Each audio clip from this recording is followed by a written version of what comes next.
Hi. Hello. Hi. Hi. Welcome back. Another heavy-hitting episode of the Moto Academy podcast, the #1 podcast in motocross. And no, it's not motorcross, although it sounds like I'm saying that. It's motocross. I don't understand. I saw Jackson say that. Because everybody makes fun of me and thinks that I say motorcross, which it certainly sounds like that, and I just can't help it. It's like how I say towel. Yeah, that's yeah, really it's motocross. It is? Yeah, it is. No, it's not. Wait. It's spelled motocross. No, it's not. No, it's Motocross? not. It's supercross, but it's motocross. Just like how it's motosport.com. M-O-T-O. I just learned something completely new. .com, which we're partnering with, by the way. It's not official yet, so I won't talk too much about it. Whoopsie daisy. Episode don't know what. Later, Doug. Maybe it's 102. Hang on. Beef. What is this? Bone broth? Bone broth. Oh, that's nice. That's nice. So what we're going to do on today's episode, guess what? What? By the way, this is Allie Catanzaro. First episode officially a Catanzaro. Yeah, it definitely deserves that. Got married 4 years ago. Married 4 years ago. She just changed it. And do you know how long it took? It was surprising. 6 minutes? No, the DMV wasn't easy. I was there for like 3 hours. That was the name change? That was not the name change, but that was changing over my stuff. Can you maybe move your phone? Yeah, that should be fine. Oh, you definitely can't see the phone. So what we're going to do in today's episode, we are not going to do a Coaching Wanted segment because I'm not going to bore Allie too much, but we're going to do podcast questions without a doubt. We've got a whole stack of them and I've got them lined up and ready to rip. There was oh, you have them on your phone? Yep. Okay. There's a whole bunch. And I think a lot that are for us, which is appropriate. Great. Well, what have we been up to? What have we been up to? AJ went for a week to the Sunset Ridge summer camp. So it was my first week stretch with Millie by myself. We survived, but what? Just making sure we're recording. I always get nervous about it. We survived, but Millie ended up getting hand, foot, mouth from the library. Shout out HFM. Shout out the HFM. She got the HFM, and we had never heard of it before. It was, you have? Mm-hmm. Oh, it was gnarly. Scare the crap out of me. You get like these boils, for people that don't know, like high fever, and then you get boils on your hands, feet, and in your mouth and around your mouth. And it was scary because she was in so much pain in her mouth that she like wasn't eating or drinking. Yeah. It was like this whole thing. So we went from a 5-day stretch of being by ourselves. Dad came home. We got the HFM. So I went through it for 2 weeks, coming back out on the other end. Yeah. So what else? Speaking of HFM, this podcast is sponsored by Cardo Systems and Element. It's a good way to avoid getting HFM if you use the Cardo system. Yeah, Cardo system, hands off. You don't have to touch the rider. No touchy touch. Yeah, so no touchy touch. You can just talk to them, and you can talk to them in real time while they're out there on the track. The thing is absolutely amazing, and you guys can try it. Go to cardosystems.com. Get the Packtog Edge, which is what we use. Moto Academy uses. Get the headset with it, and use code AJCat330 to save a whole bunch of money on your order. And we're going to be partnered with them for the rest of 2024 and beyond, which would be cool. And then Element. I don't have any with me at the moment. We've been with Element for exactly a year now, by the way. That's it? It feels like longer. No, Element, same thing. I feel like we'll be with them for a long time because it keeps us alive. It's what we hydrate with 100% of the time, unless I'm drinking bone broth. And for Element, you can go to drinklmnt.com/AJCat330. And, whether you're ordering for the first time or not, use the code because it's not a code. Stop saying code. Don't it use is the a code. link. Use you have the to go website to that landing link. page. Go to the website landing page. Use the link. And you'll get free samples of all the different flavors with your order. No matter what your order is, you can buy the seltzer cans, which are new. Those are pretty good. You can buy the sample or you could buy the packets. I think you can buy a sample packet and then get free samples. Probably be a cheap way of doing it. It's great. It's good stuff. We like the and subscription. it kept our team from dying at both summer camps. If we hadn't had Element, especially at Tomahawk when it was 100 degrees every day. Yeah, that was brutal. RIP, our whole team would have been deceased. So shout out to drinklmnt.com/AJCat330. Those are our sponsors for this episode, so that's cool. You know who should be our sponsor? I agree. We need to get a Chomps sponsorship. Yeah, we will. Jackson. We definitely will. And we also need a Fawn bone broth because we love our bone broth. Yeah, and also I want a free RV. So Jackson, if editors know, if Jackson hears this. Could you also find me a new husband? We need an RV, I'm sick of him lately too. Fun mover, fifth wheel trailer. You gonna sword fight? Something. Because going to summer camp and seeing everybody camping out, it made me want an RV. AJ hates driving and he hates camping. Came home and said he wanted an RV. What? I don't hate camping. I've asked you to go camping so many different times. I've never said no. Yes, you have. No. Uh-oh. We've got more movement. Is she going to wake up? No. Just getting comfy with it. Okay. Oh, I guess... Sure. Well, do we just dive right into questions? Because we'll start talking about stories and stuff as we begin answering questions. Let's do that. I don't really feel like talking to you today. Some of these might not be... I don't know. I haven't proofed any of these yet. So we're going to come in hot and heavy. We got one from Ball328. He's got a customized thumbnail to it and everything. Have you watched this? Because you liked it. Nope. #podcast questions. Something about fishing just makes me want to ask AJ some questions. Let's see. Let me see it. Whoa, dude, come on, man. You can't be staring at me like that. Guess what even says I stayed out South Fork, though. But man, you stared at me that time. Well, I guess while you're here, I got a question for you anyways. Oh, crap, I got fish. Hey, I might as well ask you this question. Man, look at that bat. Oh, shoot. Come on, Ruby. Dude, gone, come on.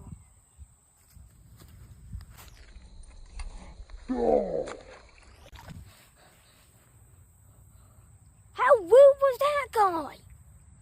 Well, anyways, let's just ignore that. Okay. My question is, how often should I go out to the track and just worry about fun? Just have some fun instead of worrying about my technique.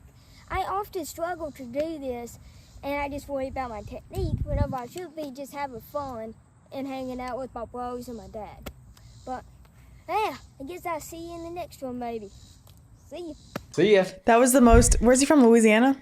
Yeah. He reminds me of Theo Vaughn. That was the most Louisiana-ish video I've ever seen. Ball328, shout out. Shout out to the fish.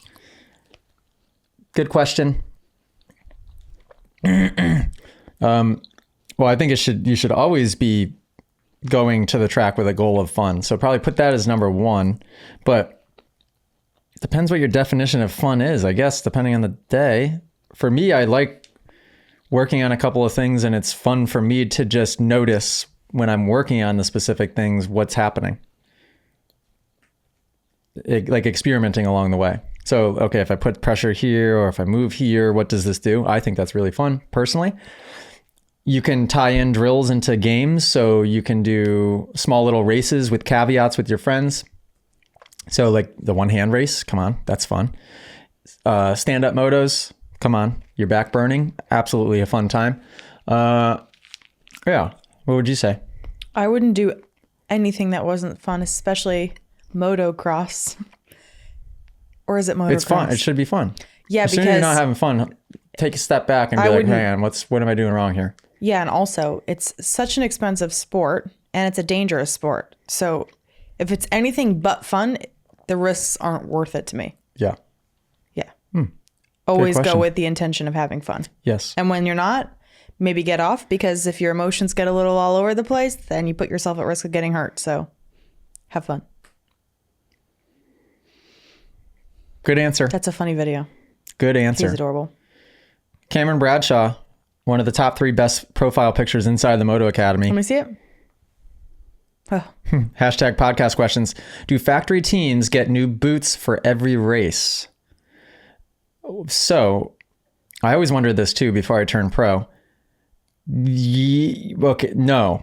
Yeah, yes and no. They are always getting a circulation of new boots, but they don't wear them for the first time on race day. At least I was gonna say, it sounds like it'd be Blister City. Well, I tried it at Houston last year, and I immediately aborted mission and went to a boot that I had worn before because I was missing shifts. I was getting calf cramps because the boots weren't worked in yet. And for Fox boots, it doesn't take long at all, but it still takes a day, and you don't want to be racing with those things. There might be times where guys wear them for the first time on the day of racing, but I think like Kenny at Fox, for example, would maybe wear the boots before them or walk around in them, put them in heat and move them around. So there's you a lot get of them different lightly techniques. used. Yeah. Interesting. I think. Yeah, I was just like, that's like when we go to Europe, buying a pair of shoes just for the trip, and then we'd walk around a bunch, and I'd have the worst blisters. Oh, it's like when I bought my Birkenstocks in Dubai and then walked around the largest mall in the world with brand new Birkenstocks on. Yeah, and then ruined myself. Yeah. Yeah. So lesson learned. Interesting. Birkenstock.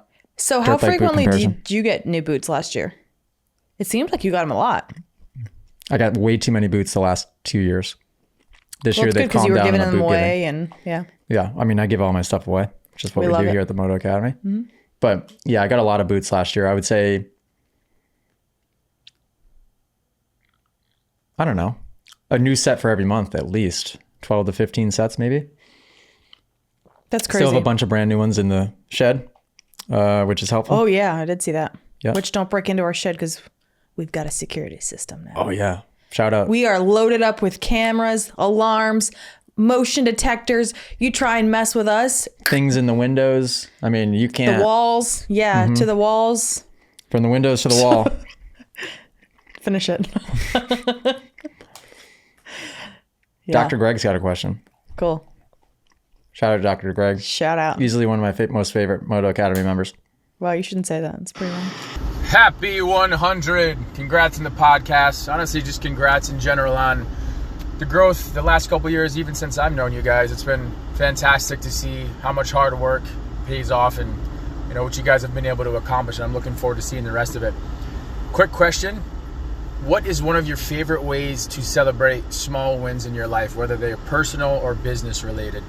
Second quick question. Going to Unadilla, are you going to be there?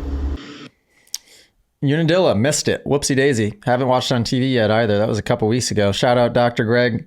Good question. And I have right away a good answer to this. Uh-oh. Okay, she's falling asleep again. Do you want to answer first? How do you celebrate small wins? Mm-hmm. AJ and I have a couple of really weird things that we do. And they just started happening like organically over time. And we weren't talking about No, I did it This- on purpose. what? Go ahead. Well, I started the fist pumps. I swear on my daughter's life, that was me. No, it was not. Yes, it was. And you've agreed to it on previous podcasts. Don't believe you. You can't just I change thought your that mind. was done intentionally. Or did you do it one time and I said, okay, we're going to do this from now on every single time? No, it was literally all me for once. Okay. So we fist pump whenever we get a sale. Yep. Do we do it more than that? Like when good things happen? No, it's just for Just Shopify for sales. Shopify sales. So if a sale runs through the store, we fist pump. Yeah, my We miss phone's them on. overnight while we're sleeping. We wake up in the morning and we hit as many fist bumps as we need to. Yep. To catch up.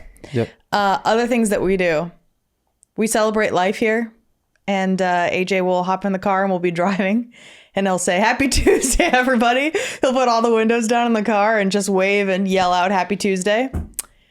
We go to dinner to celebrate all the time. Yep. And I won't. Honestly, there's no really reason to there's- celebrate. Yeah, we just celebrate Tuesdays. Yep, we celebrate. There's always a reason to we celebrate. celebrate You just living. got to look for it. Yep, it's true. Seriously, by the way, this is what we do on a day-to-day basis. And I think it's important. Yeah, it is. Even when we don't feel it deep down, if we do it, I it feel just it makes deep you down. feel better. Oh, cool. It makes me feel it when you do it. Yeah, Yeah. that's why we do it. Yeah. But I think it's important to do stuff like that. Yeah. Yep. Celebrate it out loud.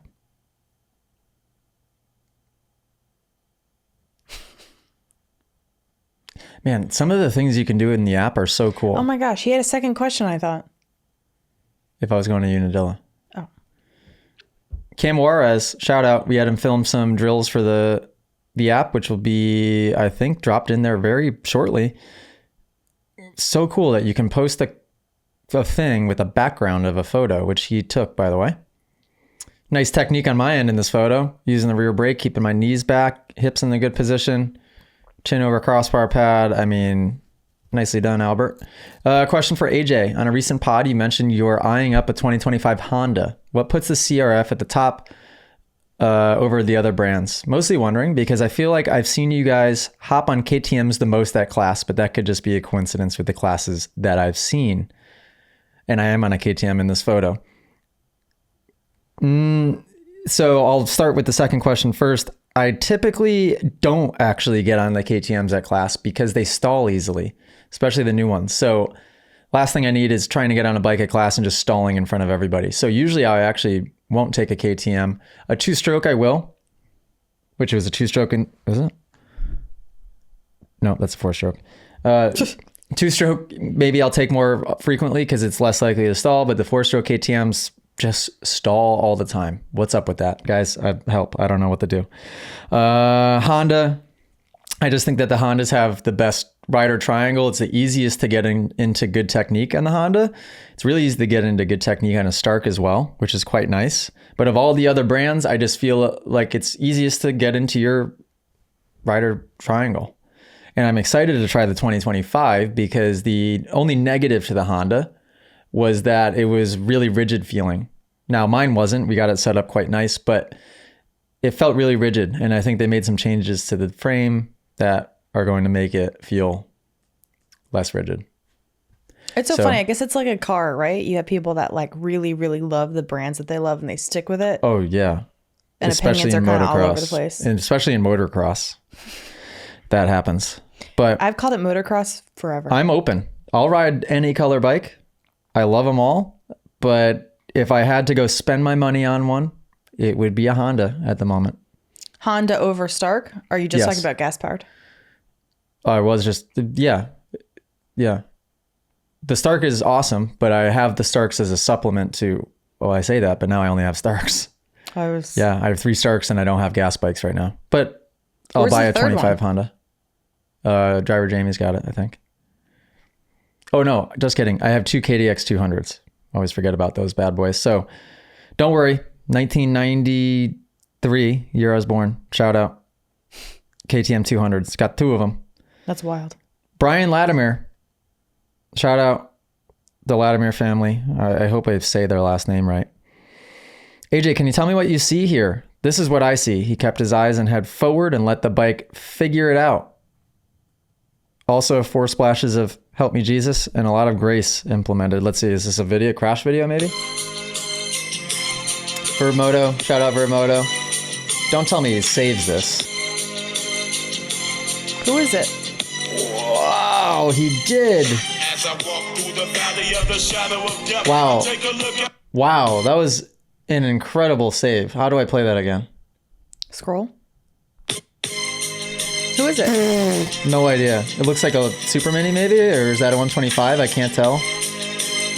Wow. What a good job. With ruts too. Okay, I don't believe in luck necessarily, but let's go through this step by step. You could tell he wanted to get to the rear brake. Did he? I mean, he never really did. He stayed in perfect position. The knees jammed forward, but he had enough core strength to his chest never came fully to crossbar pad. He was able to stop himself from going even further forward.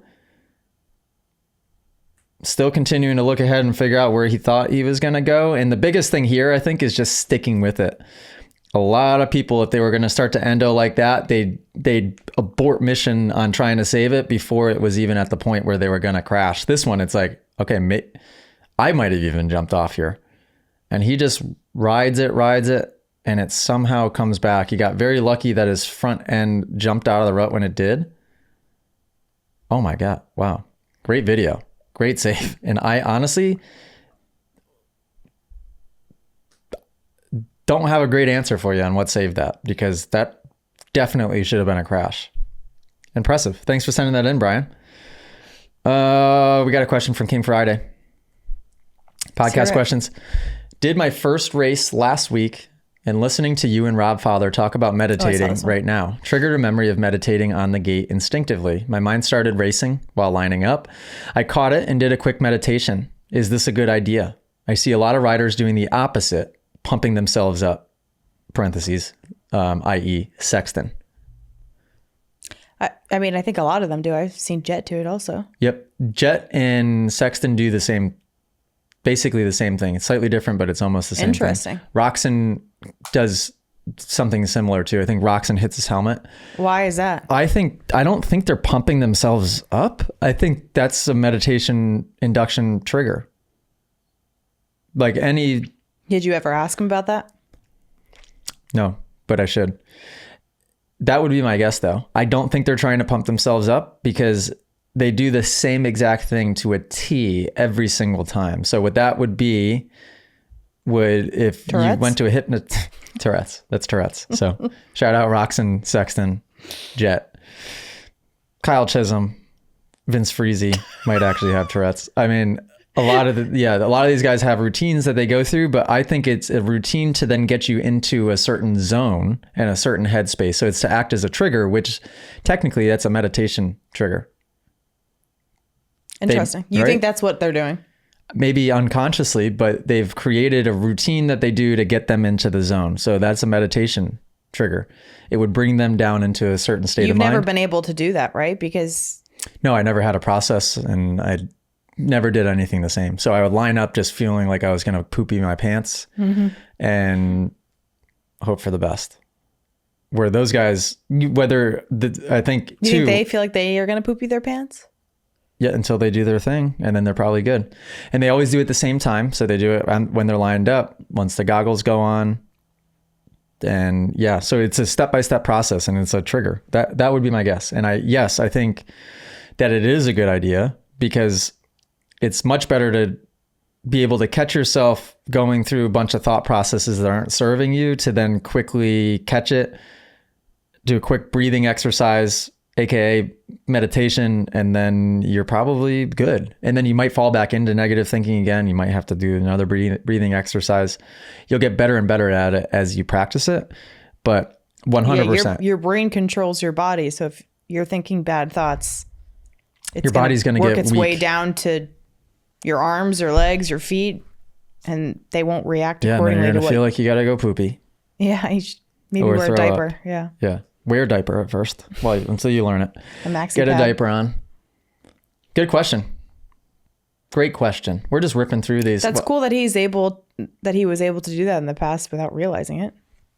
Yeah. Instinctively, that Yeah. is nice. I wish I instinctively did that.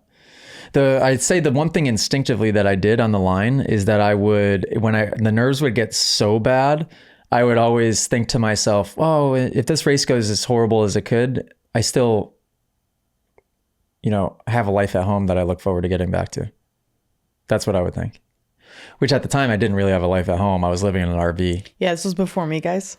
But to clarify. I would just think like, oh, it's not a big deal. Like it doesn't really matter. And that's kind of how I would try to talk myself off the ledge. But Yeah. I didn't really know what I was doing. That was just my instinct to try to make me feel better. Speaking of fears and nerves, Komodo asked, what is your greatest fear and how are you overcoming it? Alley Cat, what is your greatest fear? And how are you overcoming it? My greatest fear is lack of money. Okay. How are you overcoming it other than being married to me? It's definitely the best way to throw me into the fire once I leave my job. Leaving my job was big. In overcoming the fear? Yeah, I think so. Because I thought that in losing my income, we would be toast. And that proved to be false. Avi? Yep.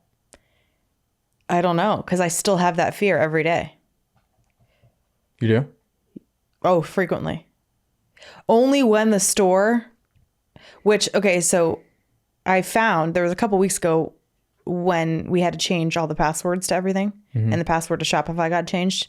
And we were going on a family vacation for my mom's family and I didn't log into it for the whole week. I felt great. I was so happy. I had no idea what was going on in the store, if we were doing well, if we were doing crappy, and I loved how that felt. And oddly enough, we were doing really well. Yeah, probably because you weren't dragging us down with your negative energy. Are you logged back in now? Yeah. No wonder why we're having bad days. We were having great weeks when I was logged in. So, because I actually wondered that. Yeah, I used to feel that way too. Now I don't give a shapoopy. That's not true. I give a shapoopy You give because a shapoopy. obviously I want to get stuff done and make sure we're executing. You ride the horse when the store's doing well. But I don't panic. Ride the horse. Before I would it would control a little Before bit like when? how my day. I don't know, 6 months, a year ago. Okay. So fairly recently. Yeah. Yeah, I would say I don't really know what to do about it now. I come from a background, obviously, of finance and looking at people's money all day and finding ways to save or make more money. So for the longest time, that's what my job was. So it's hard to unlearn. I don't know. I don't really have tips other than just day by day getting through it. Okay. So it's great. your turn. Thanks for nothing. Hopefully you have something better. What is my greatest fear and how am I overcoming it? You know? Don't say nothing because it's a lie. Be honest. I don't know. Maybe it was dying before. And I've overcome it. Not afraid of dying anymore. That's be honest. No, what? That was it. What else? No, you have other fears, like big fears with either your business or your supercross career. I don't know, something. There has to be something. I am being 100%. Losing the best woman ever? No. Sorry. No. I am being 100% completely truthful when I say I don't have... Doug dying? No. I used to have fear of dying. Not anymore. Doug. Oh, Doug dying. Yeah, is that a big fear? No. That's a big fear of mine. Because I don't think that's yeah, I guess if you think about the future a little bit and when that'll happen, sure. But at the same time, no, because I think I'm starting to have an understanding of... Okay, so basically what I'm just trying to say is we have zero advice for you on fears and how to overcome them. Okay, well, how would you overcome it? You would overcome a fear, first of all, by breaking down to so its my root. fear is poverty. Sure. Okay, so then the way to overcome it is you ask the right questions. So you self-reflect and you ask yourself questions. Okay. Give it to me. So what's your greatest fear? What is it? Money. Lack of money. Okay. What specifically, what's the scenario in your head where all of a sudden you're lacking money? Can't pay our mortgage. Why? How? Because the store doesn't, because your business doesn't make money. Oh, how? Because somebody gets us canceled. Jackson. Okay. So Jackson gets us canceled. Our store stops making money. Yeah. Okay. Jackson, How? I'm totally kidding. That was How? just an example. By putting up a post saying you can win a championship. Oh, shout out. Yeah, I got canceled last week or the week before. Yeah. And guess what that did? Store Nothing. did killer that week. So Yeah, it did. Yep, sure did. And then we saw what losers some people were that are in the industry. No, just not losers. They just lost, maybe. Lost losers. So not being able to pay our bills, not being able to support our child. So these are all generalities. And then when you ask... Because I've never thought further into it. Right, that's the problem. So when you think further into it and ask the questions, then you realize either it's a made up irrational fear, which it almost always is, or, okay, there is some truth behind that. But if I did this, this, and this, then what is the chance of that actually happening? 0.0001%. So why would I waste any of my energy thinking about that thing? It's the same way when riders are afraid of doing a jump. I talk them through the fear by asking them questions so that they can answer the questions, think about it. And then they get to a point where they either decide that they can hit it or they can't based on the questions that I ask and get to the root of their fear. So that's smart. Number one. And I think I've done that with everything that I was once afraid of. That's good. I think for me... I mean, maybe I'm afraid of I'd be slightly afraid of sharks if I was swimming in the ocean. I still get afraid of sharks a little bit. But even then, I kind of work myself through that fear. I'm like, well, you know what? Worst case scenario, you lose a leg. Right. Actually, I work myself through the fear in that way. Okay, well, worst case scenario. So when we're swimming in the ocean, this is what's going through your head. You're just a complete psychopath. I get scared for a second because I'm like, I can't see under the water. This is That's a little funny. I've eerie. never thought about that. And then I go, all right, well, worst case, I think I could fight it off. If not, just in the water punching. If not, it gets a limb. Maybe I get a little messed up. What if it takes your bottom half? I'm fine with that. Okay. Yeah. So hopefully that makes sense. My greatest fear is I'm married to a psychopath. Tyson and Dad. Rutledge. Hashtag podcast questions. Shout out podcast questions. Beatboxing. Will we ever see a TMA junior team for Loretta's or Mini O's? Yeah. 100%. I'm very surprised by that. Once we have a facility, then we'll have different levels of teams, some of which will go, by that point, maybe we'll have our own race series. So we won't send people to other events that aren't as important. I'm so surprised. But I'd say sure. Interesting. And then we'll have a privateer pro team, which I envision being like our trainers. And then factory pro team. Interesting. Racing Supercross? Probably starting with that. And then the end game would be we have our own. I would have thought that you wouldn't want a team at any of those events. I think we start there. Okay. Maybe not. And then I think eventually it turns into all of our own promotion. But at the beginning, I think so. Maybe. Cool. The Real GP. These are some long, deep questions potentially. The Real GP. How do you keep from getting down and depressed when dealing with adversity?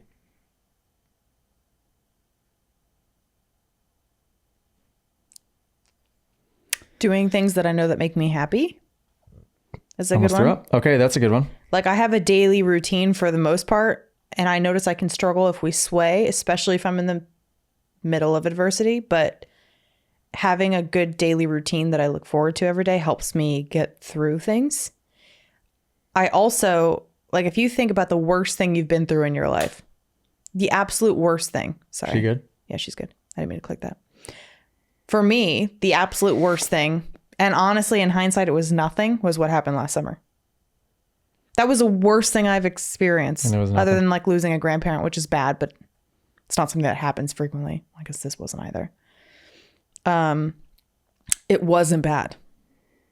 So I think also if you talk to yourself like that, like, okay, this is the worst thing that's happened in my life. I'm on the other end of it now. I'm totally fine. I'm not even thinking about that situation anymore. If anything, I learned a lot from that situation. Then it helps make processing things either in the moment or that you're thinking about in the future that you're stressed about or anxious about 10 times easier. And also having that minute of adversity is what changed me to be able to handle things now. Yep. It's like when a rider does a jump for the first time and they land in the bounce zone in the worst possible spot. Usually it scares them. And I go, hey, you know what? You just experienced your worst case scenario and something that you were so fearful of, and you were totally fine. Yeah. And also you were able to download some information and learn how to avoid it in the future. Yeah. So, yep. I would say just remembering past experiences and how easy it was for you once you were on the other end of it. And then also just having things in your day that you look forward to if she's awake. Or is she asleep? I always tell Allie that the only way you can get anxious or depressed about something is when you are stacking things and scenarios in your head. The only way you can stack scenarios in your head is by living in the past and recounting all of the things that have happened to, like, today was such a tough day. You know, I got cut off in traffic and then the baby was crying and then I got this bill that came out of nowhere. So you're living in the past and stacking up all these past events to try to make yourself feel bad. Really, subconsciously, that's what is happening. Or you are then also using some of that data from the past to predict what the future bad scenario will be. So then you have anxiety about the future situation. Allie and I had a talk last week because Allie is very patient, but she can still improve her patience. And at the times that she gets impatient, when Millie is maybe crying or Millie was sick last week, so it was naturally difficult to deal with. What I told her is, listen, the only time you get frustrated is when you're trying to be somewhere where you don't need to be. You just need to be right here. A baby crying isn't frustrating if you're sitting in it with the baby crying in that very moment, in that very second. It's not frustrating. It's frustrating when you picture, how much longer is this baby going to cry for? Is Millie going to cry for another 5 minutes or 20 minutes? Or am I going to lose sleep tomorrow night again?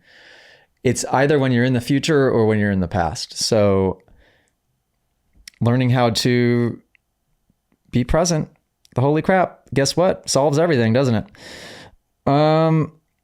Good question, Real GP. Nick Higgins. Shout out Nick Higgins. By the way, when I listen and read your guys' podcast questions, I remember how many amazing members we have inside of this app. So thank you guys. Nick Higgins, OG member. Have you thought about racing Supercross next year? And what are your goals if you do? I got to see Dan and Nemo last week had class, or it was this week actually. Where was I? HLR Motorsports, I think is what it's called. Really, really fun track, by the way. Flew into Missouri, flew into St. Louis. Dan owns Royal Power Sports, which is in Columbia, Missouri. Really cool town, by the way. You all right up there?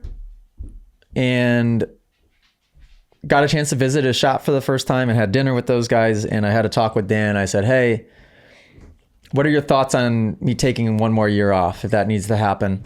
And he said, you know what? When you come back, we'll be here no matter when it is. So, hey, Mill Dogs, how is your nap? How was your nap? How was your nap? Was it okay? Doug was upstairs in the bathroom, like close to her. I don't think he woke her up, but you guys were napping together? Yeah, it was really cute, actually. That's amazing. Yay. That's a good nap. And so the deal I've made with myself as of now is that I won't race Supercross again until I have my own facility and can train out of my own facility. I think realistically, that might be one more year. And I think if anything, that story only becomes cooler if I take more time off before it happens. So that's the plan as of now. Could change. I'll keep you guys updated. I might never race again for all I know, but as of right now, I want to race more than I ever have at this very moment. I'm just being really calculated in how I do it. I'm not going to come back and do worse than how I did in 2023. I would only come back to do better and better and better and better and better. What do you think, Doug? Dawson 401, we got a question of the day here. Sunsets or sunrises? Why? You're a sunset guy. Yeah. I'm a sunrise girl. Yeah? Why? I used to love waking up to see the sunrise before I went to work. I don't know. It's like a whole cozy way to start the day. Watch the sunrise, drink some coffee.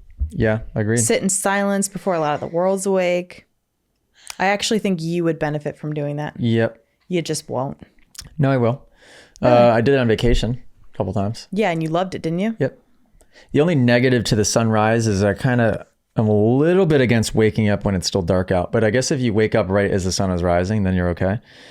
You just got to move quick. Would you see it? Does it rise in our backyard? It does. Yeah. Comes up over the mountain. Perfect. Sit on the back porch with warm drink. Yeah. Wouldn't that be nice, Mildred? I think that would be cool, Millie. Last time you were on the podcast, that was in Florida. Was it? In the van. Remember? Millie, are you excited to be on the podcast You were like today? not even 4 months So I would say old. for now, Dawson 401, I'm going to go with sunset, but I think both are quite awesome. I think both are good times to meditate. AJ's been meditating a lot lately. Oh, yeah. So we're having issues with our master bathroom shower. It leaks into the kitchen. So we're going to have to get our bathroom done. So for the time being, we've been taking baths at night. And the other night, AJ's in the bath, and the way that our room and bathroom set up, like you can lay in our bed and look into the bathroom. and like whoever's in the bathtub will be facing the bed. And so I was putting Millie to bed and I turn around and I look at AJ and he's in there like this. I wasn't in there like that. Not like that, just like this. Was I? Yeah. I might have been like I made this part up. I might have been like this. No, you were like this. Like Okay. palms just flat up to Was I? God. Yes. Wow. Like this. And I've been catching him in situations lately. Like this is a new thing. And I told you when I was doing Pilates, I was taught to always have your palms open and not have your hands like super tense. Okay.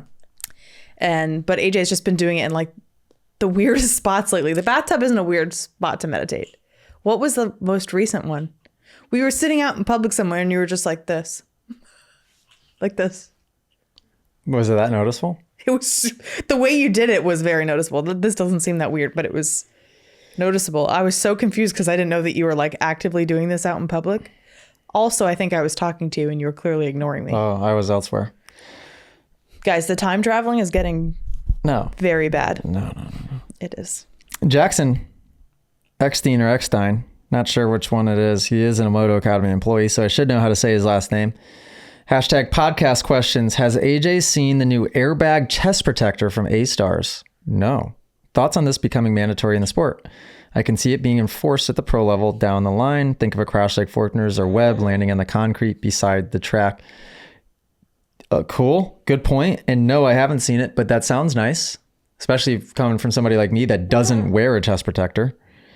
I think, yeah, that should be mandatory because I think in MotoGP, guys that race street bikes have like airbag systems that are based on telemetry. So when it knows when you're falling and it will blow up before you fall, which is really cool. And why wouldn't we have that in motocross? So yeah, that'll eventually be a thing. It'll probably take forever, as doesn't anything in this sport, but that's okay, Jackson. That's what we're here to do here at the Moto Academy is innovate. I know. We're here to create change and innovate. And so maybe we'll make it a thing. Question 2. We're 9 months post baby. Can Allie lift more than AJ again? Yeah, I'd say yes. Really? Yeah, probably. What does he mean by lift though? Squat? Definitely. Deadlift? Definitely. Really? You could probably bench press more than me. Yeah. What You were we think you doing could a couple deadlift weeks- more than me? Absolutely. You're a fragile little snowflake. What? What can you bench press? 225 easy. No, what's What were we doing the other week? I mean, right now I haven't worked out in forever. So We were just there right a couple now, weeks ago together. Was that your max? What, that was like over a month ago, and also the time before that was a couple months. So I work out, let's say once. Guys, it's pretty pathetic. I've been running on occasion. Because I got you into running. But as far as pumping some iron, not so much. I will say I've got some decent pecs naturally. So my chest strength is probably not bad coming out the gate. When you were running every morning at summer camp. Yeah, you shred easily. I got compliments on my pecs at summer camp. Oh, yeah? Yep. On your boobies? Yep. That's inappropriate, Millie. Yep, sure did. What could I bench press right now? Cold turkey. 45 on each side. And then... Which, is that what I was doing? I was doing 95. And then a 25 on each side. So you got me beat by a mile But I can with bench only press. do maybe 2 to 3 of those. So I don't know how much weight that is. 45 and 25 is 50. That's 70. Plus the bar is 140 plus 45. 185. 185, I'm lucky if I'm getting 1 to 3 right now. Was I doing 95 when we went? Remember your mom said You her were and doing her- 25 on each side. So that's 95, right? Yes. Yep. Okay, Yep. so that's the most I can do for 4 Yeah, reps. pretty good. Allie's more of a pull-up. Wahoo! Allie's a pull-up champ, as am I. You could beat me in pull-ups right now too. I Well, bet. yeah. You could crush me in pull-ups But right I'm now. very good at pull-ups. Even cold turkey. I mean, I could not work out for a year and a And do half 20? and still do 20 very easily. Yeah. I'd be sore for a week afterward, but I could bust out I can 20 do of 4 them. at a time right now. 4? Yeah. I got to work my way back up. I used to Why be able do to more of 10 these or 12 keep at a time. appearing? All right. Carter you're on Pratt. handy camera. Are you guys going to do any camps up north like New York, Vermont, or Pennsylvania? Yep. New York, we got a whole bunch, I'm sure. Vermont, no. Pennsylvania, yes. And we just added one in PA. What the heck was it?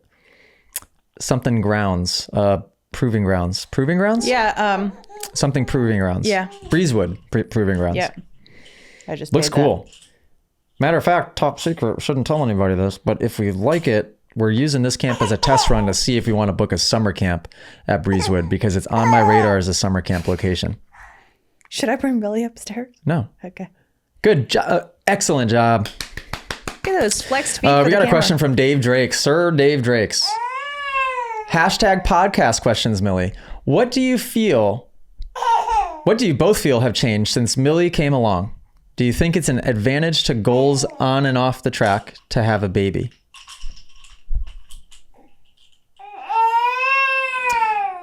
What do you both feel has changed since Millie came along? Do you think it's an advantage to goals on and off the track to have a baby? So do you think having a baby is an advantage to our goals? I would say most people would say the answer to that's no. I would say the answer to that is yes. Yeah. But I think we look at parenting much different than anybody we've met for the most part. We were having that conversation today. We went out for coffee. we are in it. What? We're in it. In what? What are we in? Like, Millie, what are we in? As far as commitment level from parents, we're in the 99 percentile, I think. Everything we do revolves around her. Everything that we do. And it's not like, oh, we got to do this for Millie. It's like excitement to do it for her. So I think what that does is it teaches you to really, and I was getting here before Millie was born, it teaches you to really value time. And so I think that's the biggest advantage in business is when you can learn to value time instead of money, then you're really, really, really on the right track. Dave Drakes or anybody listening to this, read the book. It's by Dan Martell, Buy Back Your Time. Really good. It has a very simple algorithm to be able to decide how much your time is worth, how you can delegate anything that is valued less than what your time is worth, because you shouldn't be wasting your own time doing it. Yeah, that's how we operate. I think that I'm able to accomplish. Wow, that was excellent. A rocket launcher? I think we're able to accomplish now in 90 minutes to 2 hours of my time per day what I was able to accomplish in 12 to 14 hour days before. Part of that is because I've delegated, really done a decent job, I think, of putting a team together. I think you just have to really be intentional with Everything. What your goals are, How you book out your what's calendar. important to you, what you value, what you don't value, and finding ways to create whatever you want your future to look like along with the child ahead of time. I think most people now, I don't know. The kid pops out and then they're like, oh, whoops. Wait, this thing's got to go to daycare because I got to work? Oh, didn't think about that. There are so many different things. We actually just had a 9-month check-in for Millie yesterday, and we were talking with the pediatrician who I loved. She's a holistic pediatrician, so her values are really in line with us. She's holding my hair though, so be careful. Go with Daddy. And it's amazing how little parents or people in general question or plan for things. Yeah. Like a baby in a lot of other societies, people plan hardcore before they even conceive the baby. They're preparing for their health, to have the healthiest baby that they can have. They're planning for their finances. They're planning for the mother to be home with the baby. There's so many different things that people plan. And a lot of people around us right now are like in the thick of it and parenting and sad because they didn't properly set themselves up. Yeah. And when I say properly, I don't think there's a right way to do it. I think the right way to do it is how you want to do it. And they didn't set themselves up to parent the way that they wanted to. Her body is so long. Yeah, so I'd say, advantages, maybe it helps you think a little bit more into the future, which again, I think I was starting to go that direction. As you guys know, I enjoy time traveling. But having her, a lot of clarity on what we want to accomplish in the future and the intention to be able to get there, where before there's a lot of lackluster, wasted movement and time. Yeah, and before you go on to the questions, if you want to be a parent, So Dave Drakes or anybody else listening to this, if you know you want to be a parent or your significant other is currently pregnant, plan for how you want your life with that child to look as much as you possibly can. I cannot stress that enough. And plan everything. There's so many things about a child that parents don't question. There's so many things. For example, we're choosing at the moment to not vaccinate Millie at all. And in the state of Connecticut, if you do not vaccinate your child, they cannot go to school. Connecticut's one of the only states where they do not allow any sort of exemptions for that. So now we know that Millie can't go to school because of a choice that we're making, but we're prepared for that avenue of what we have to do. You can't go to public school. Can't go to public school. And there's some private schools you also can't go to, but there are private schools that you can't go to. But we just, as a society, need to think more into the future. Not just with children, but especially with children on that topic. Just like the fear thing, I would recommend, and what I do personally is ask yourself the whys. And when you boil it down, you come to the realization that time is what is of value and not money. Hold on, don't pull her off. Sorry, folks, we're pausing for Don't pigeonhole yourself into a situation where you are doing it just for money. Because I think, if anything, you realize when you have a baby, you only need the only purpose of money is to be able to create freedom of time. At least for me. Most people now are having babies and paying for daycare and hardly making any money extra after their... Yeah, so Dave, you're doing the right thing. You're asking the right questions. Not that we know what the heck we're talking about, but you can always ask us. Just think and plan, that's all. Think into the future. Dave Drakes asks, what is one thing you would change about the Moto Academy currently? Well, without going too into changes. Specifics, please. No, I don't. Nothing really comes to mind. We're making a lot of changes right now. Yeah. But I always am. I think it's the natural evolution of a business to be constantly shifting people around and moving seats and getting people where they can have more ownership and be better at what they're doing and want to be doing what they're doing. Yeah. So there are changes happening constantly, whether you can recognize and see them externally or not. There's always stuff going on behind the scenes. What is one thing you would change about TMA currently other than that? Having a facility? Nothing. That's what comes to mind is that I feel like I'm day by day more ready than ever to have a facility. But I'm open. You? What? But are you? But I'm honestly open to the fact that as each day does pass and each week passes,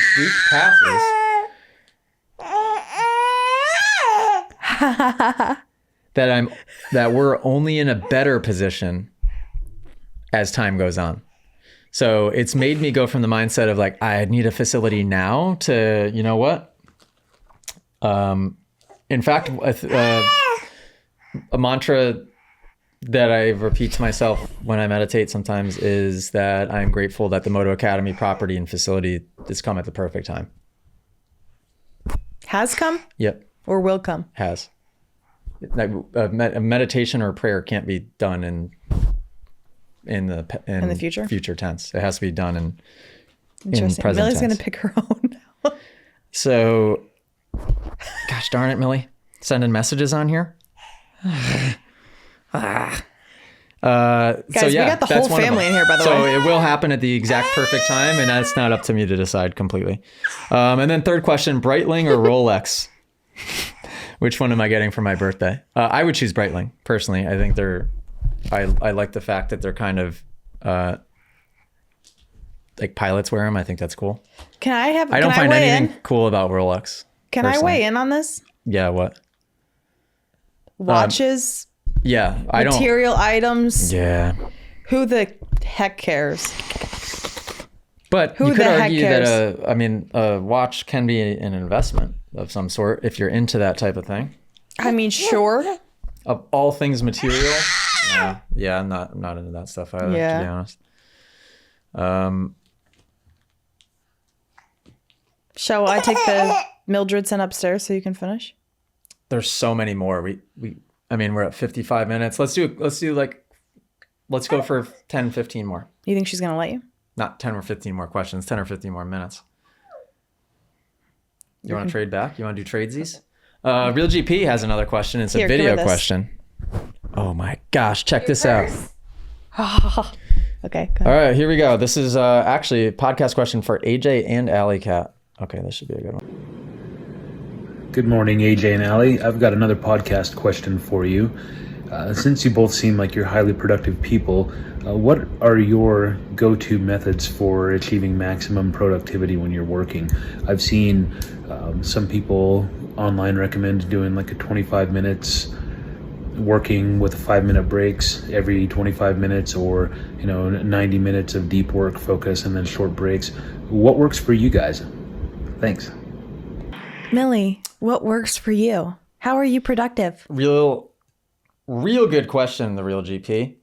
A couple of things. One, if you work from home and you have a baby, you need to create a workspace and get away from said baby when you're working, or you will accomplish nothing. I guarantee you.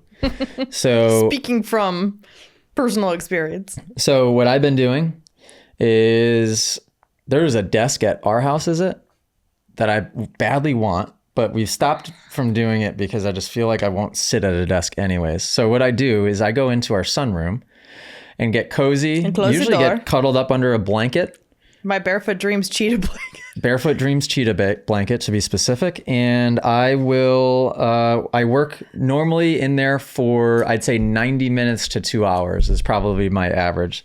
Highly productive, completely focused, high output, and then I'm done after 2 hours. So I don't know. For me, I'd say that's what works for me. When I get on a plane, I could be highly productive for 3 to 6 hours at a time and be just fine, but maybe not, because I'll dive into a book and then an idea will come and I'll write it down and then I'll end up in my notes for a couple hours. But yeah, at home, going into that sunroom, get yourself a good old comfortable Barefoot Dreams blanket and work for about 90 minutes to 2 hours. And you schedule it ahead of time with us. Yep. I think that's a big thing too, is we talk every morning. Like, okay, or the day before. Okay, yep. I need X amount of time. By the way. I need X amount of time today. 1 hour this morning, whatever it is. And I know to keep her away, you get what you need to get done, and then you come back and you feel accomplished and good, and you're ready to pay attention to us. Yep. And that's for me, new. It's a fire We never drill. used to do that. That's new within like the last few months. I'm not highly productive because and I have I'm a baby. highly productive. Highly productive. I can get done in 2 hours. I think maybe what most people can in a couple days, maybe a week. Good question. And I don't know if that's a realistic thing for some people, because most people have to work for more than 2 hours a pop. But again, if you're super intentional about it, you can get a lot done in a short amount of time. It's like the last job I was at, I could get what my coworker could get done in 2 days and 3 hours. It's just about how you prioritize things and gossiping and talking to other people and talking on the phone and getting distracted by this thing or that thing. I mean, I'm going into that sunroom and I'm doing that's why, like, I'll tell my team, hey guys, I'm going to be in the app for a couple hours. The reason I do that is so that they expect that you're not going to answer them. Yeah, they're not going to get answered, because as soon as, just like in real life, if I get diverted and distracted by a phone call or not a phone call, because this is phone related, a baby or dog or Allie, I'm losing productivity, and then it takes a while to get back in. Same thing on my phone. If I'm jumping from task to task and app to app, I'm losing productivity the whole time. So I'll get into the Moto Academy app and I'll just dive in and I can get a lot done. And I won't click out no matter what. Good question. Let's see. Oh, kind of similar to the sunset sunrise question. Payson Moore asked, do you prefer the beach or the mountains? Mountains. I love both, love the beach. But if I had to choose one, I would also choose the mountains. Would you really? Yes. Like mountains with a lake, of yes. course. Yeah, body of water on or near the mountain would be awesome. Got to get that body close to you.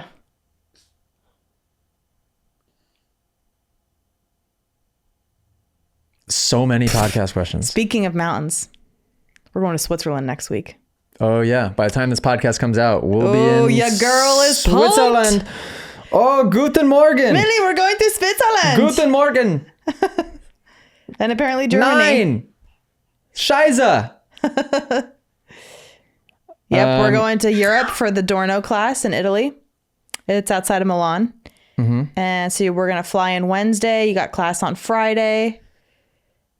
And then we head straight rented to a very Switzerland. expensive rental car for some reason, because we pick up the rental car in Milan and drop it off in Zurich. Yeah. And it was a $800 fee because it's not going back to the same airport. So that's why. Yeah. Why didn't we just drop it off and pick it up in Italy, drop it back off in Italy, take the train into Switzerland? That could have been the plan, but no. Anyhow, Mike and Andrew, hashtag podcast questions. What books or resources the one of you recommends to the other do you refuse to read or listen to? Why? All of them. Have you listened to or read anything that I've told you to read or listen to? Rich Dad, Poor Dad. You read it? Yep. And I think I would also read Buy Back Your Time.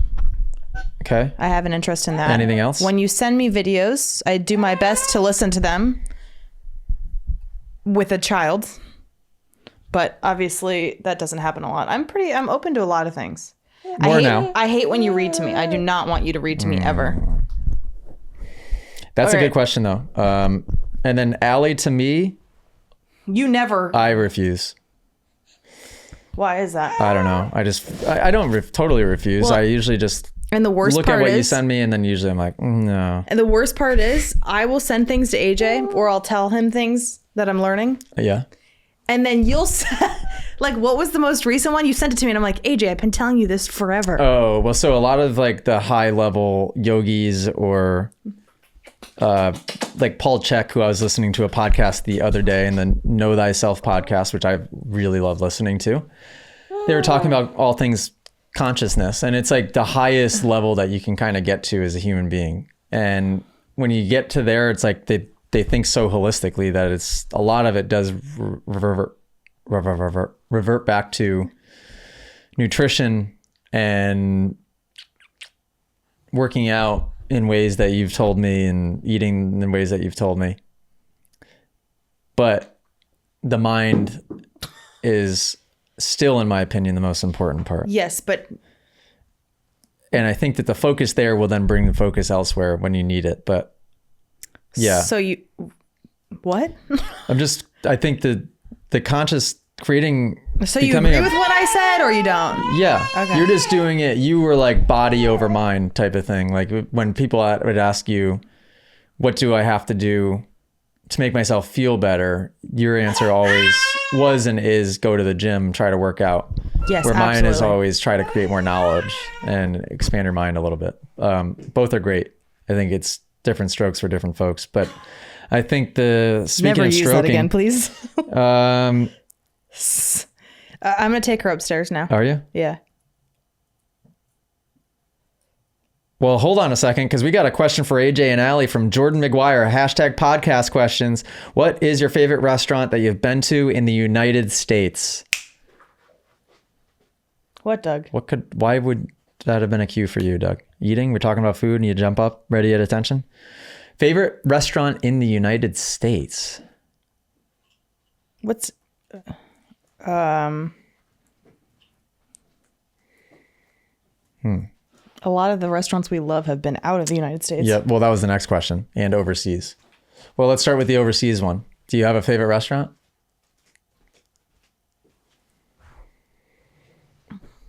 What's the I've got restaurant a we went couple to that in comes to mind. France There was with one my dad, when it was hailing outside, and it Yeah. was a Michelin restaurant? Yeah, there was a Michelin rated restaurant in Saint Emilion. Oh, I've got one for the U.S.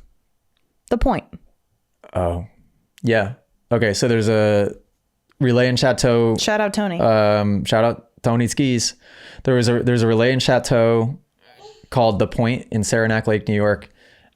I don't know if the chef is Michelin rated necessarily. I thought that he was. Is he? I thought. But I mean, you get chef tasting menu every single day, and I've never had a bad meal there. The food is absolutely amazing. So yes, in the US, that. Overseas, that restaurant in Saint Emilion, that was a Relais and Chateau too, wasn't it? Michelin rated lunch. Yep, I forget what it was called. And then also another one that comes to mind is there was a Michelin rated place in Reykjavik in Iceland. That place was good, but it wasn't as good. What, really? Yeah. Didn't we go there 2 or 3 times? Yeah, but that's because there was nowhere else to go. We just kept going back and getting really good, though. It was like a 7 or 10 course meal, and we went multiple nights in a row. People probably thought we were crazy.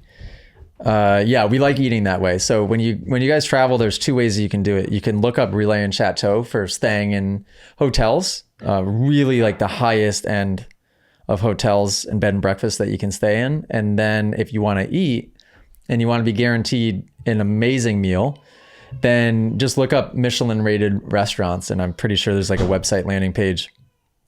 Oddly enough, yes, it is Michelin tires. And for some reason, I forget the history behind it, but they created a catalog of 1, 2, and 3-star Michelin rated restaurants that are the absolute highest end of restaurants.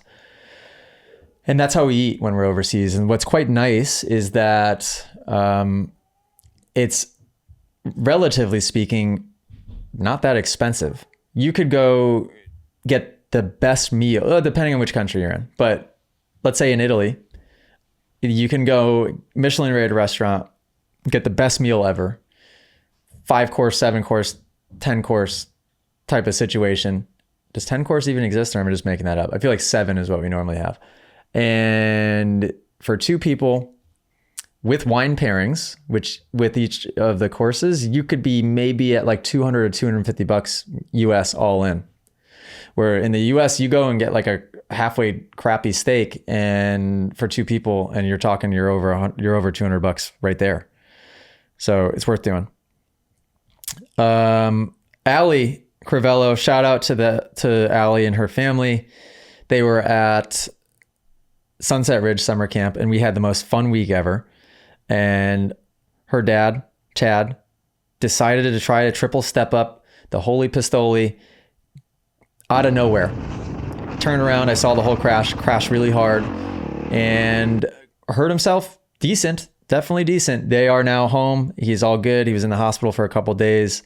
And it broke my heart because seeing Allie's reaction to seeing her dad get hurt, didn't like that. Made me think of Millie, and I didn't like that.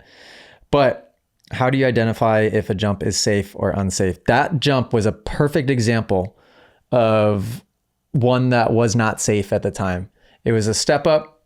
Usually step ups are on the more safe side of jumps. The problem was the landing was really, really steep. And I think it might have even been blind. So even though it was a step up, you couldn't really see the landing. So it was hard to time. It was really easy to case. And when you did case it, it was a big, sharp, pointy, aggressive case. I did demonstrate in front of the whole class how you could case it safely, but I'm on a 450. I'm fairly strong. I know exactly how to land. And maybe I need to create, after that, because we had 3 riders at Sunset crash on that same jump.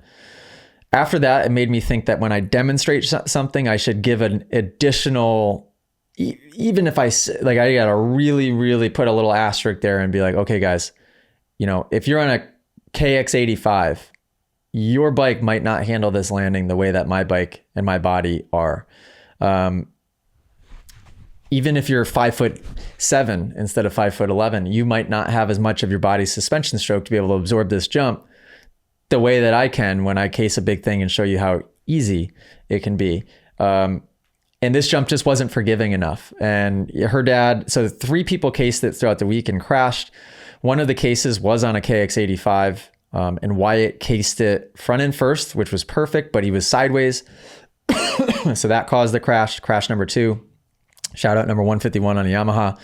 Cased it front end first, which was great, but was also sideways. And then Chad was front end high, which is ultimately what got him. And he cased it higher up than the other 2. Had he landed front tire first, he would have skimmed across the landing and been fine, but he panicked and let the front end stay up. And so front end cleared it, back end didn't. And it ejected him and went over the bars. Had that landing not been as steep, the front end high wouldn't have ejected quite the way that it did. That's the biggest thing, is just finding something that if you do want to progress up to a 70 foot, 80 foot, 100 foot jump, you need to pick one that if you come up way, way short, you're okay. Not something that's like this. And if you go way, way long, you're okay. There's plenty of jumps out there that exist where you've got a ton of runoff room. You could overshoot it by 60 feet and still be on the landing.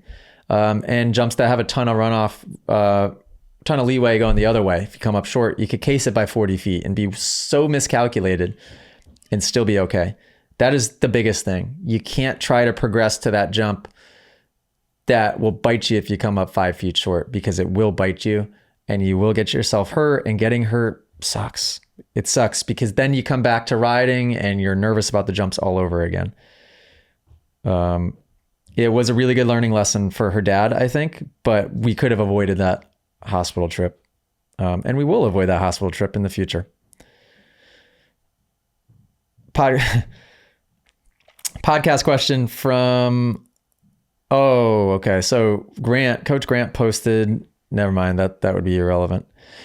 Okay, that's it. Those are the podcast questions. 111. There we go. Shout out Millie, 1111. We've done it. Another episode of the Moto Academy podcast. And I think that's it. Go to the motoacademy.com. For the 2 people still listening, we have a 2025 summer camp at Salt Lake City already on the website with an early bird special. If you guys sign up in the month of August, you can save 20% on the Salt Lake City summer camp. It's going to be the most fun 5 days you've ever experienced. If you live anywhere west of the Mississippi, then I expect to see you there. Salt Lake City. I think it's in August at some point. Go to themotoacademy.com. Check it out. The earlier you sign up, the more money you save. We are announcing 2025 classes, dates and locations this month as well. And we're going to do the same exact thing. So we'll incentivize you guys with early bird specials to sign up for these classes. As the Moto Academy grows, we're a fine-tuned machine. We're booking stuff earlier and earlier. We're going to be able to basically put out the entire 2025 schedule, at least 90% of it, in the month of August. And the goal is, as we've tested tracks over the last 4 or 5 years, we know what tracks are good, what tracks aren't, what tracks are sell well on certain dates. And so we've zeroed it in pretty well now. And I think our ultimate goal is to be at the same track on the same date each year. So it can become an annual event and people know when the Moto Academy are coming into town. I think that would be a cool way of doing it. And with that, like I said, they're going to be announced stupid early, and we'll have the early bird specials so that you guys can plan a year ahead of time, 6 months ahead of time, save some money in doing so. And yeah, go to themotoacademy.com to check that out. If you want to submit your podcast questions, if you're listening an hour plus into an episode and you're not in the Moto Academy app yet, what are you doing? What are you doing? Get in the Moto Academy app, subscribe to our community, get inside of the community tier. It's only $9.99 a month. Get inside of the courses tier. You can train and watch a whole video series of courses that are organized into training modules with tests and quizzes and drills at the end of each module, which is awesome. And you can get inside of the mastermind tier where we have private live streams with the mastermind community. And we've got a whole bunch of people leveling up, not just on the bike, but off the bike and up here, which is cool.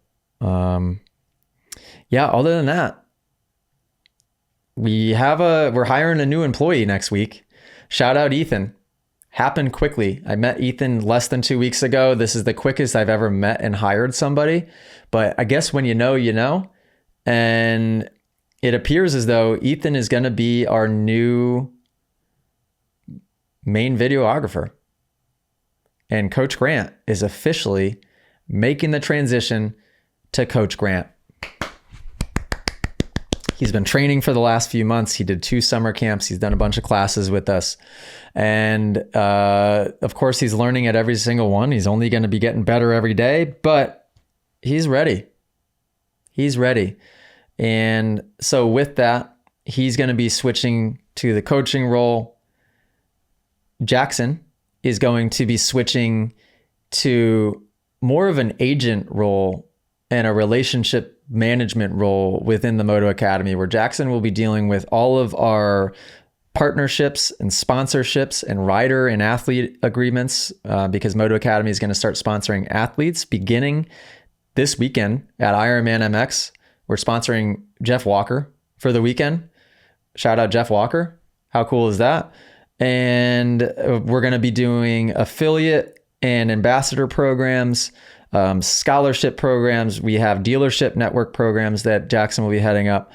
We've got a whole laundry list of things that we are already starting to do some of it, but we really need one Moto Academy team member 100% dedicated to those things.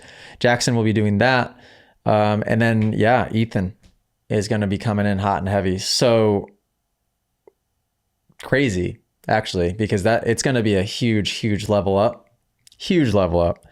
And being a CEO of a business is like playing a really complicated game of chess. And when you start to get good at it, you can start to see pretty clearly what the moves are that you have to make, and you can predict those moves ahead of time, which is nice. Okay, that's it. Another episode. We've done it. Sorry for babbling on. Toodaloo.